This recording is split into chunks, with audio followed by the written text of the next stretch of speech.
వాళ్ళు వెళ్ళిపోవడంతో ఏ వ్యక్తి అయినా సరే పార్టీని మారడం అనేది వాళ్ళ స్వతంత్ర విషయం, దానికి అభ్యంతరంలే.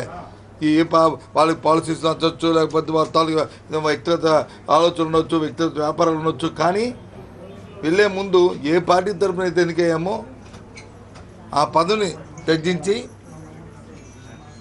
మళ్ళీ వాళ్ళ నిర్ణయాలు వాళ్ళు తీసుకోవడం తప్పు కాదు. కానీ దురదృష్టకరమైన పరిణామం ఇవాళ ఆంధ్ర రాష్ట్రంలో ఉంది. ఇవాళ ప్రజాస్వామ్యాన్ని అపహాస్యం చేస్తున్నారు. ప్రజాస్వామ్యాన్ని డబ్బులతో, ఇవాళ ధనంతో, అవినీతితో నుంచి ఇవాళ కార్యక్రమాలు జరుగుతున్నాయి. వాటిని తీవ్రంగా ఖండిస్తున్నాం.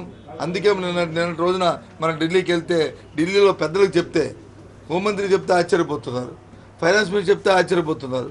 మరి ప్రతిపక్ష పార్టీల నాయకుల్ని సత్పారం కలిస్తే ముక్కు మీద వేలేసుకున్నారు. ఇంత అరాచకం జరుగుతుందా, ఇంత రాష్ట్రం ఇంత జరుగుతుందని. దీని మీద మరి జాతీయ స్థాయిలో ఓ డిబేట్ జరగాలనేది అన్ని పార్టీలు అందరూ కూడా దీని మీద ఆలోచన చేస్తున్నారు.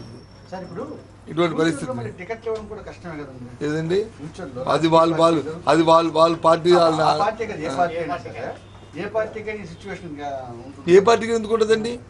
ఏ పార్టీకి ఎందుకు ఉంటుంది? వైఎస్ఆర్సీపీ పార్టీ, ఒక్క నిమిషం, వైఎస్ఆర్సీపీ పార్టీ గత 2000 రాజశేఖర రెడ్డి గారు చనిపోయిన తర్వాత రామరాజ్యం తీసుకొద్దాం, రాజశేఖర రెడ్డి గారి తాలూకు ఆలోచనతో మరి ప్రభుత్వాన్ని రాజ్యం తీసుకొద్దాం ఆలోచనతో జగన్మోహన్ రెడ్డి ఏర్పాటు చేసిన తర్వాత ఆ రోజు ఎవరు జరిగితే పార్టీలో చేరితే వాళ్ళందరినీ కూడా ముందు రాజీనామా చేసిన తర్వాతే జాయిన్ అవ్వమని చెప్పారు.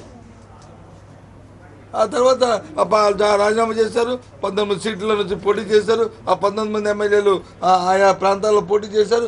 ఇద్దరు ఓడిపోయారు, మిగతా అందరూ గెలిచారు. అది ఆ పార్టీ నిర్ణయించుకోవాలి. మా పార్టీ రేపొద్దున ఇలాంటి తప్పుడు పని, ఇలాంటి వెధవ పని, ఇలాంటి రాజకీయాన్ని వచ్చి అపహాస్యం చేస్తూ ప్రజల దగ్గర చులకనే